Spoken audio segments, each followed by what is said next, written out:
Welcome to Popternative, where we dive into topical discussions from the worlds of pop culture, social media, and sports. Here is your host, Peter Remoliotis, aka PD Beats. Hello and welcome to the Popternative podcast, the podcast and talk show where we have digital discussions from the worlds of TV, film, pop culture, social media, everything really. Depending on the guest, we talk about it all. As always, I'm your host, Peter Remoliotis, and on social media, you know me as PD Beats. You will recognize my guest from Stargirl, which is on the DC Universe and the CW. He plays Henry King Jr. We're with Jake Austin Walker. Jake, welcome to Popternative, man. Oh, thank you so much for having me, man. I'm excited. I love talking about this stuff. No problem. It's pretty crazy because it's one of those shows where there be like, so it's being released on DC Universe and then on CW. So it's released on Mondays on DC Universe and then we get it the next day at CW. But like it's not like it was all released out all at once. Like there's so much more episodes to watch and people are loving it so far. Yeah, man, we got a full season ahead of everybody, and it's so cool seeing everyone's reaction to 1 through 6. And it's really exciting now that for anyone that wants to hop on, they have such a journey to watch to catch up. Yeah. And it's also just so exciting, kind of knowing what's to come and seeing how people already with the material they have are just trying to piece together every single character's stories, and it's really awesome, man. I'm super excited. This world's finally expanding and the fans are starting to get to, nip and tuck every little idea that they want to happen or that they see happening. For sure. It's super exciting. We're going to get into it, of course. I want to kind of know about you specifically, though, how you kind of got into acting and storytelling. Like, when did you kind of decide that that's something you wanted to do, Jake? Yeah, man. So I got into acting when I was really young. I lived in a really, really small town called Hickory, Mississippi. And I basically started doing neighborhood plays, essentially. And I just really loved it because it gave me something to do during the summer because there wasn't really much around. And I got to meet kids and stuff because I grew up kind of on the countryside, so I didn't really have anybody near me. And so it started in school plays, and then I went to how they do these like talent search things or whatnot. Like talent shows. Yeah, absolutely. Yeah. So I went to one in Orlando when I was a kid with my mom and her friend and her daughter, who's also a really good friend of mine, and we both were in it. But the big catch was that if you went to do it, you got tickets to Universal and Disney World. So it was like a no-brainer, right? Yeah. I wasn't even that interested in the talent search thing, honestly. Like it was tickets to a theme park and I was sold. But we go and do it, and I was going for singing because I'm a musician on the side. So when I was a kid, I was going to sing. Like I never really thought I'd ever do any sort of acting stuff. And I got in there. It was the first time I was around suits and stuff, and these people just freaked me out. Like I'd never, I'm like a small town guy. Oh man, it was so intimidating. And so basically I tried to sing for them and I couldn't at all. Like I froze up. And they're like, well, here's a monologue, have him come back in like 10 minutes. And so I went back in and did that. Don't know how, but they're basically like, oh, hey, that was pretty good. Let's, you got past the thing. There's a manager we'll have you reach out to and fly out to LA. And then I flew out and it was all kind of history from there. And then I was just lucky enough to every year be lucky enough to work on projects and everything that eventually got me to Stargirl. We're going to talk about your character specifically in Stargirl, but I just want to say, man, how amazing does the show look? Like, oh, God, dude, it's gorgeous. It's crazy, man. Yeah. Well, what's so crazy too? It's just like, I've had my fair share. I've been lucky enough to be on some pretty cool sets, you know what I mean? Yeah. But when I first walked onto Stargirl set, and what really, for me, immediately did it is I was taken to the production office, and that's where they walk you through and you grab your paperwork where you're staying and all that. And on the production, right behind the production office were the sound stages. And I remember they were just walking us through the prop room. And so you have the Flash's helmet, and then you have the staff and the cosmic staff. And you're just in this room with just like history and years worth of comic book items and stuff. And for me, I was freaking out because I've always been like a comic and video game guy, like ever since I was a little kid. For like sure. I was losing so my this mind. is a dream for you, basically. Oh, this is a dream for me. To be on a superhero show is like to play any sort of character in a superhero world was like dream for me as an actor always. I didn't expect to get it at 21. Like it was insane. Last year felt like a fever dream. Like You know what I mean?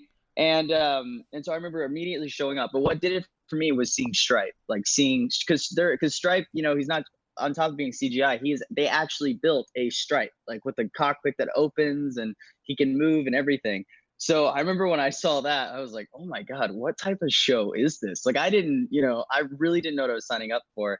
And the minute we got to see the first teases of the pilot when we were Mhm. filming, we really knew this is something special, Yeah, and every fight, every single thing is so meticulous. Like they spent so much time on this so it could be perfect for the fans, well, it's and that's crazy. not just me saying that. Like, No, but it's like Neil Jackson who came on the show who plays Icicle. Like he said too, it yeah. like blew his mind. Like he's like looking Hmm. at this, he's like, this is crazy. Yeah, it's unlike anything you really experienced for me personally on a set. Like it felt like an amusement park, and when you're going to set, and I remember just going to film scenes with Chris, like who plays my dad, who plays Brainwave, Yeah. and we would be like walking and talking, and as we're walking by, the whole JSA is in their super suits, right, or practicing a fight on another set, and you're just like, yeah, it's like literally an amusement park. You don't know where you want to go. Like it's hard to be focused on your scene sometimes because just across the hall they're fighting somewhere. It's really cool. Um, Your character is we kind of see right away, and we find out obviously that you are the son of a supervillain. You right. are Brainwave's son, Yeah. and you know what? All signs are pointing to that there might be some evil in there, but there's some glimpses that you might not be like your dad. Yeah. Well, it's interesting. I mean, I think Henry's arc is really wonderfully done, and I may be a little biased, but just like from a fan of comics and everything, and just they really I feel like where he ends up is perfect for him. Hmm. Um but yeah, I mean, it's kind of it's really fun seeing how people piece it together because he could really lean either way. You know what I mean? I mean, it's like when you have a father that's so focused on making sure you're his protege, essentially, because Brainwave would never give up in the idea of making sure he had a predecessor to kind of keep going. You know what I mean? For sure. It's really interesting because Henry really does float in the world of like you kind of That's a there's good this point. weird Yeah, floating. yeah Yeah. there is this weird word feeling where there's part of you, it's like I don't want him to be evil, but it'd be interesting to see what he'd look like in his father's footsteps, and then there's another part that's obviously it's like, well, hopefully he will end up being good, um We're not and sure. yeah, we're not sure, yeah, so it's like I'm interested to see wherever he does settle how the fans will feel and react, but I think it's perfect for him.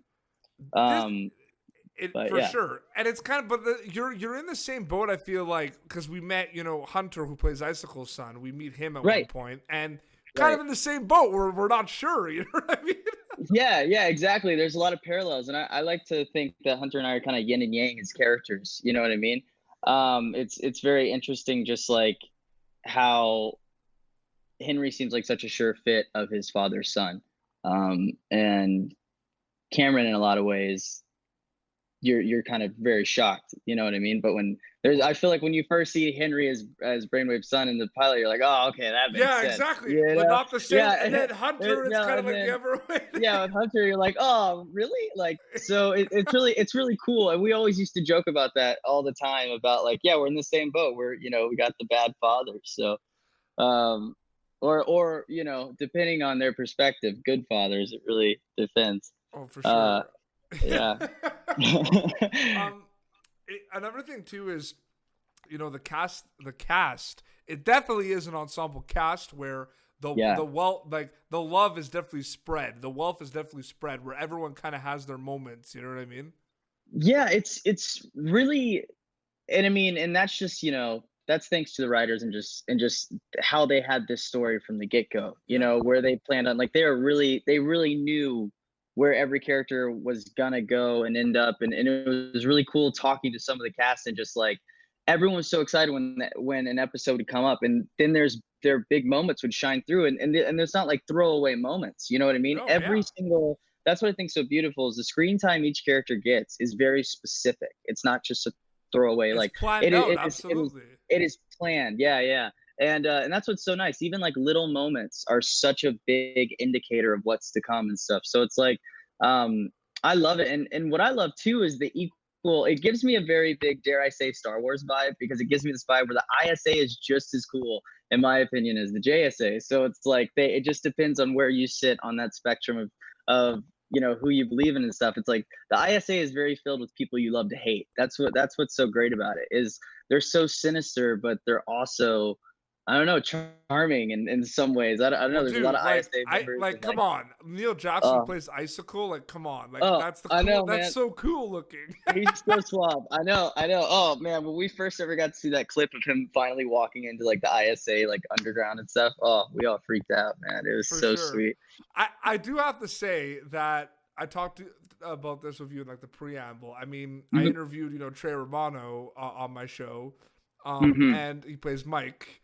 And I He's so do good. gotta say, Mike is like my favorite character right now. Like, How dude, he's awesome. He's so funny. well, what I love so much about Mike is, and I mean, this show does a great way of doing this in general. He keeps so much of it grounded. You know what I mean? Like him making his comments on the world and the weirdness of it all and the quirkiness of the characters. He's kind of like a little fourth wall in some ways. You know what I mean? Because he's kind of like constantly in this teenage angst kind of, well, I guess he's almost a teenager, but he's in that pre-angst, right? Of still figuring out who he is and stuff. And his constant comedic relief is so, for him it hits almost every time. For But it's Trey, he important for the gets me show too. almost every time. It's important for that too, right? So important. Yeah, like my favorite bit is I think it was episode 2 The where paper Pat route. and Courtney yeah, I think it was the paper route. But it was the episode where Pat and Courtney are all messed up and they keep blaming the same step on the staircase, and like Yes. Mike calling them out. That killed me. I love that stuff. You know what I mean? The Because it paper keeps route it killed me. grounded. The paper route Yeah, killed me. Where Luke Wilson's like yelling at him, and he's like, "Going to get a yeah, paper route." He's like, "Oh my god!" yeah. Dude, it's so good. And they have, man, it just keeps like, they have The so chemistry many. between those two is amazing. I'm hoping that Oh, kind of continues. It's so good. oh, it does. It does. They have so many great moments. Like, and then, this just show in general just pulls at your heartstrings when you least expect it too. So they have a lot of beautiful moments for sure. And they're so good. Yeah, their No, chemistry is absolutely. awesome. You look at the you mentioned it a little bit, like everything's kind of like planned out for your character so far. Mhm. Yeah, When we find out that you kind of had a relationship with Wildcat yeah, in the yeah. past, and That then was there's like interesting too, finding that that's out. kind of where that's that's kind of where we see like it kind of starts playing with our perspectives of you a little bit, right? Right, Where right. we do Yeah, see that you feel bad about the situation. yeah. It's really, that whole dynamic was interesting. Just the whole Cindy, Yolanda, Henry dynamic, and just where it goes and everything. And that was so funny too, because I remember when I was first signing on to the job, I knew Henry was with Cindy, but I did not know that he was also with Yolanda until we started like shooting. I didn't know that was going to be a triangle situation. You know what I mean? Ah. And so that changed a lot of things just as an actor too, because you're just like, Yeah, so you're kind um, was it like a curveball thrown a little bit? yeah, a little bit. And it's also, for films and stuff, you like to write a journal at least I like to like do a journal and just kind of just to kind of figure out what's in this guy's head or whatever. It's like while you're playing him, but you never want to be too concrete with what you write and stick to it, because then you'll never know what the relationship was. But that changed a lot of things, just like as how I looked at everything too as a character, just like Henry and Yolanda and I just like to I think of like like. referring to them as their superhero names. I'm sorry. Right. Yeah. Yeah. No. Wildcat. Yeah. Yeah. Sure. No, that's why But I said Wildcat, but like yeah. same thing. I'm just saying, like I love the superhero suits are so cool. I just want to say that. Oh man. Oh god. And then see them in person when they have their little insignias. Like, do you know like the hourglass suit has little hourglasses and Oh such? man. It's so sweet, man. Um, yeah, I remember seeing them get out of those suits. Like, it sounded like such a pain though. Well, Oh my god. I think Breck posted like on her Instagram like a evolution of like the suit or something. Like it showed like the Yeah. different like Yeah, that's cool to see too. Do you kind of see it as talk a little bit about, this is a show there's a quarantine going on, there's a pandemic going on, so a lot of people have a chance to watch the show. Have you kind of seen like a bit of like an explosion on your social media with the fans love it so far, man? Yeah, man, it's been really crazy. Like I said, I was a huge like comic freak when I was a kid. And like my uncle used to have a stash of Wizard magazine, and I used to read all those with all the comics and stuff in there. So for me, that was my biggest thing, that like you think it's gonna be solid when you're doing it, but you never know till the fans see it. You know what I mean? Like I knew just being around Jeff and just being around the cast and everyone cared about it so much. And there are so many things in the episodes where I'm like, as a comic person, I'm just like, oh my God, how are they not gonna freak out? So yeah, seeing the reaction is insane, and just seeing how excited everyone is. Each episode, the theories get bigger and bigger, and where people think are gonna go or just get crazier and crazier. And it's so exciting knowing where they go and knowing what happens, and just seeing people speculate and some be right and stuff like that. Absolutely. Like, it's really cool. Well, I gotta say, I'm on the Facebook groups and everything, right? And episode 1 kind of dropped, right? And right away, instant just craziness fan base. You know what I mean? It didn't even take off. Yeah, exactly. It just popped off. Yeah. And the cast and I talked about that too. We knew there was going to be some love. We just didn't expect the uproar about it. So immediate. It was really immediate.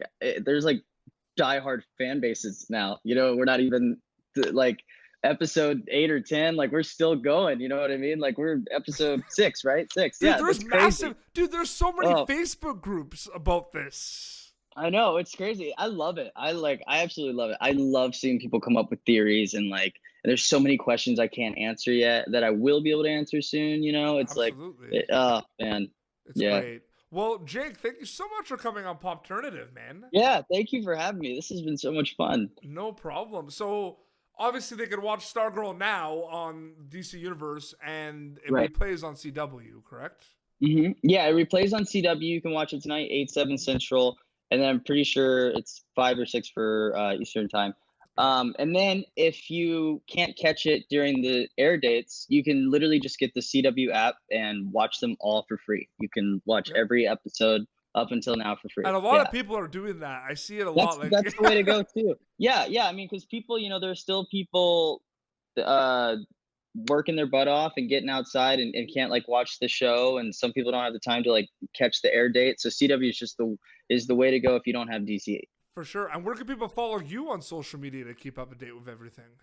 You can just follow me at Jake Austin Walker on Instagram, and it's basically a giant fan page for Stargirl. And occasionally some music. But yeah, if anybody wants to chat, you can find me there. Amazing. Well, thank you so much, and congrats so far with the success of Stargirl, man. It's awesome to see. Thank you so much. Thank you. It's so much fun talking to you. Of course. Well, this has been Popternative. Be sure to watch Jake Austin Walker as Henry King Jr. in Stargirl, which is out now on DC Universe, and on youtube.com/Popternative for previous episodes. Until next time, this is Jake Austin Walker and PD Beats signing off. Thank you for tuning in to Popternative. Make sure to check out our past episodes of Popternative on YouTube. Be sure to like Popternative on Facebook and follow us on Twitter. This has been an Autograph Communications production.